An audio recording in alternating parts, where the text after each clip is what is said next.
bang, bang.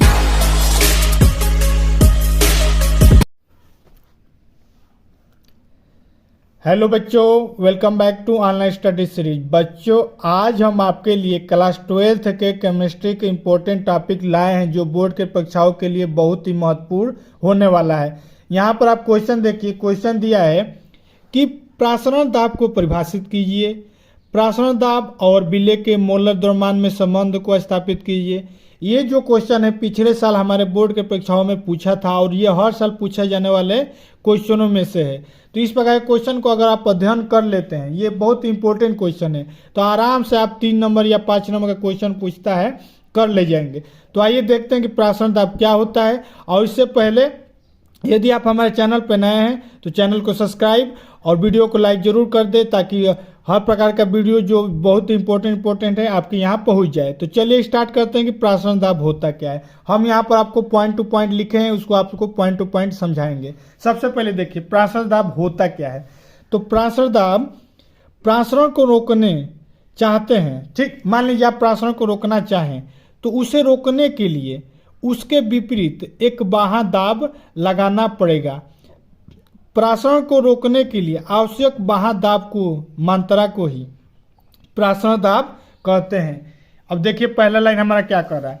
पहला line ये कह रहा है कि प्रासरण दाब क्या होता है, उसी की परिभाषा दिया है। तो मान लीजिए आप कोई भी विलयन है, उसमें क्या हो रहा है, प्रासरण को रोकना है।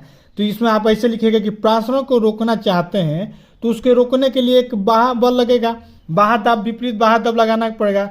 उसी बाह्य दाब को ही हम लोग क्या कहते हैं, प्रासरण दाब कहते हैं। कहने का इसका मतलब ये है कि मान लीजिए किसी भी विलयन में एक विलेय होता है, एक विलयन होता है, ठीक।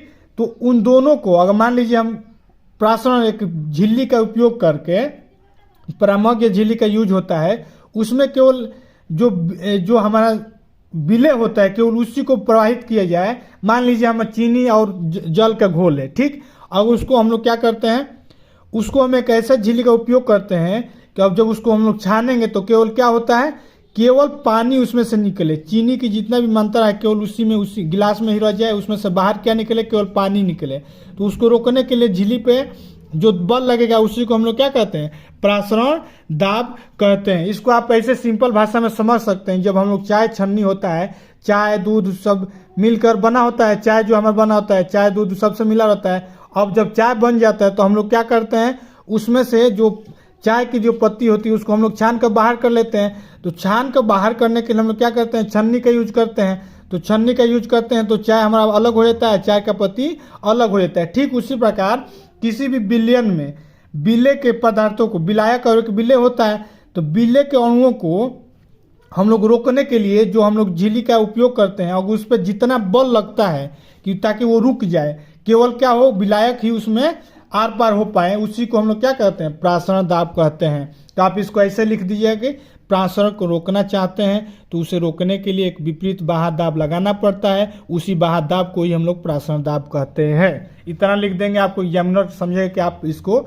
अच्छी तरह से आप जानते हैं। ठीक उसी प्रकार नेक्स्ट, किसी विलयन का प्रासरण दाब, जो किसी भी विलयन का होता है, जो प्रासरण दाब होता है विलायक में उपस्थित विलेय के अणुओं की सांद्रता के सीधे समानुपाती होता है। अब ये लाइन हमारा क्या कर रहा है, किसी भी हम लोग जो विलयन होता है, जो भी हमारा विलयन होता है, घोल होता है, दो चीजों का घोल होता है, तो सबसे पहले विलायक देखिए क्या होता है। विलायक उसे कहते हैं जो ज्यादा मात्रा में होता है, विलयन किसे कहते हैं, जो कम मात्रा में होता है। मान लीजिए हम लोग चाय ही बनाते हैं तो उसमें सबसे ज्यादा मात्रा में क्या होता है, चाय, और क्या होता है, दूध और पानी होता है। और कम मात्रा में क्या होता है, हमारा कम मात्रा में चीनी होता है और चाय पत्ती होता है। तो हम कह सकते हैं कि हमारा विलायक क्या है, दूध और पानी है, और विलयन क्या है, हमारा विलय में हमारा चीनी और चाय पत्ती है। या सिंपल या दो ये हो गया। आप सिंपल में समझ सकते हैं कि पानी है और चीनी का रस बना रहे हैं, तो उसमें अगर हम लोग देखा जाए तो चीनी हमारा विलय कहलाएगा और विलायक क्या कहलाएगा, हमारा पानी कहलाएगा। अब ठीक, और उसका घोल है, तो हमारा जो प्रसारण दाब होता है उस पर किस पे डिपेंड करता है, जो कम मात्रा में रहता है उसमें कितने अणु है, उसके कितने अणु हैं उसी की सांद्रता पर क्या होता है, समानुपाती होता है। तो आप ऐसे लिख दीजिए कि प्रसारण दाब समानुपाती विलेय के अणुओं के सांद्रता, जो कम होता है उसकी संख्या कितनी है, अणुओं की संख्या यानी सांद्रता कितनी है, उसी पे डिपेंड करता है। ठीक उसी प्रकार अब इसको किससे दर्शाते हैं भाई, तो इसको दर्शाते हैं, इसे पाई से दर्शाया जाता है। प्रासरण दाब को किससे दर्शाया जाता है, पाई, जहां पाई होगा उसका मतलब ये कि प्रासरण दाब को डिनोट कर रहा है। ठीक, अब प्रासरण दाब दिए गए ताप पर, मतलब कोई भी ताप पे जो हमारा प्रासरण दाब होता है मूलतः के अनुक्रमानुपाती होता है। हमने अभी आप ही को बताया कि विलयन जो होता है उसी के मूलतः पे क्या होता है, डिपेंड करता है कि कितना मोल है। अगर मोल उसकी संख्या ज्यादा होगी तो प्रासरण दाब क्या होगा, जाहिर सी बात है ज्यादा लगेगा। अगर चीनी की घोल कम होगा तो उसको रोकने के लिए कम मेहनत लगेगा। सिंपल वही मेथड है। ठीक, तो यानी हमें यहाँ से एक फार्मूला बनना है, पाई इक्वल टू AMRT। ठीक, इसी को हम लोग क्या कहते हैं, रिलेशन जो होता है मोल में प्रसारण दाब में ये होता है। इसको आप एग्जाम में ऐसे लिख दीजिएगा, आराम से आपको एग्जामिनर नंबर दे देगा। जहां पर आप एम क्या है, एम हमारा मूलरता है, आर क्या है आपको पता ही होगा, गैस कांस्टेंट है, गैस नियतांक है, टी क्या है हमारा टी हमारा टेम्परेचर है, ताप है। ठीक, जहां एम की वैल्यू क्या होती है, मोलों की संख्या बटा में आयतन होती है। ठीक, आइए इसका जीवन में महत्व क्या है, आइए देखते हैं। प्रासरण दाब का जो जीवन में महत्व क्या है, कहाँ कहाँ यूज होता है, उसको पहले देख लेते हैं। तो प्रासरण दाब का जैविक महत्व कहाँ कहाँ है, ध्यान से देखिए।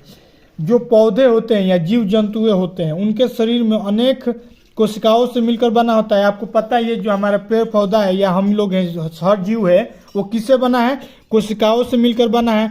और कोशिकाओं से मिलकर बना है तो सभी कोशिकाओं में द्रव भरा रहता है, और जितना भी कोशिका है उसमें द्रव भरा रहता है, उससे कोशी द्रव कहते हैं। तो उन्हीं द्रव को एक द्रव से दूसरे द्रव में जब क्या होता है, जो द्रव भरा रहता है उसी को प्रवाह होने के लिए रोका जाता है। तो वही कह रहा है कि सेकेंड लाइन हमारे देखिए क्या कर रहा है कि इन कोशिकाओं की दीवारों पर एक अर्धपरामग्र झिल्ली का कार्य करता है। ध्यान से देखिए, यह हमारा एक कोशिका है। ठीक, अब इसके चारों ओर से हमारा क्या होता है, एक अर्धपरामग्र झिल्ली लगा होता है, एक और यहाँ पर कोशिका है, इसके भी चारों ओर लगा रहता है हमारा अर्धपरामग्र झिल्ली। एक और हमारे यहाँ कोशिका मान लीजिए, इसके भी चारों ओर हमारा क्या लग रहा है, अर्धपरामग्र झिल्ली लगा होता है। अब इसमें हमारे अंदर क्या होता है, द्रव होता है।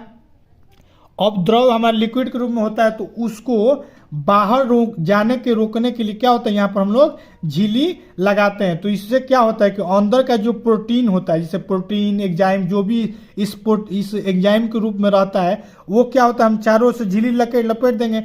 पानी क्या हो जाएगा, पानी तो बाहर आ जाएगा, इसमें का द्रव तो पानी बाहर आ जाएगा, लेकिन इसमें का जो प्रोटीन है, प्रोटीन हमारा क्या हो जाएगा, प्रोटीन एंजाइम कोई भी प्रकार का जो एनर्जी है उसी न्यूक्लियर में ही उसी हमारा क्या होगा, उसी कोशिकाओं के अंदर ही रहेगा। लेकिन उसके अंदर से पानी के क्या होगा, इसमें से इसमें पानी चला जाएगा, इसमें से इसमें पानी चला जाएगा, लेकिन इसका जो प्रोटीन है एंजाइम है उसी में रह जाएगा। तो जो झिल्ली पे दाब लगेगा उसी दाब को ही तो हम लोग कहते हैं प्रासरण दाब। अब समझ में आ गया प्रासरण दाब क्या होता है। पेड़ पौधा जो होता है जल अपने जमीन से पानी लेते हैं, तो किस मेथड से लेते हैं, ओस्मोसिस प्रासरण दाब से ही हम लोग क्या करते हैं, जो पेड़ होता है पानी पीता है। ठीक, यानी कि अब यहाँ पर थर्ड लाइन कह रहा है कि यानी कि जल का भूमि से पौधों की जड़ों में तथा जड़ों से पौधों के तनों तक प्रवाह ही प्रासरण का कारण है। समझ गए, यानी कि जल जो होता है, जो हमारा पेड़ पौधा होता है जो जल लेता है प्रासरण के कारण ही लेता है। ठीक, अब आइए देखते हैं प्रासरण के कौन कौन से नियम है। प्रासरण के मुख्यतः 3 नियम है। हमारा प्रासरण दाब के जो मुख्यतः 3 नियम है, 3 लोगों ने दिया था, एक बॉयल ने दिया था, एक चार्ल्स ने दिया था, एक एवोगाड्रो ने दिया था। तो वही तीनों का नाम 3 नियम होता है। एक होता है बॉयल वाट हाउ नियम, एक होता है चार्ल्स वाट हाउस नियम, एक होता है एवोगाड्रो वाट हाउस नियम।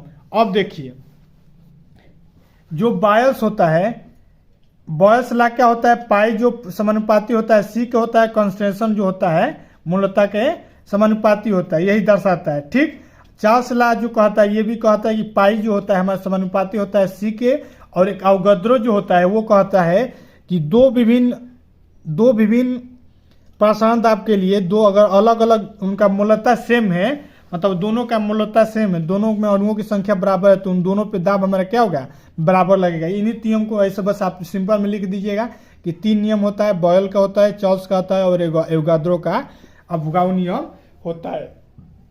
अगर आप इतना लिख देते हैं तो एग्जामिनर आपको फुल में फुल नंबर देगा। तो आशा करता हूँ कि आपको समझ में आ गया होगा कि प्रासरण दाब क्या होता है। ठीक, तो एक बार और देख लीजिए, प्रासरण दाब उसे कहते हैं जब किसी भी विलयन में विलेय को विलायक को आपस में जब मिले रहते हैं तो उसको एक एरिया से, यहाँ पर मान लीजिए एक बॉर्डर लगा है, इस इलाका से विलेन है, इस पार विले के अवयव को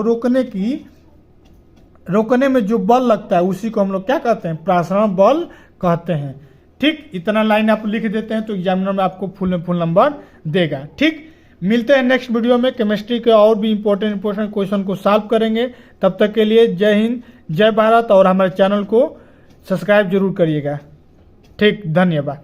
Let it, let it, let it, let it, let it, let it, bang, bang.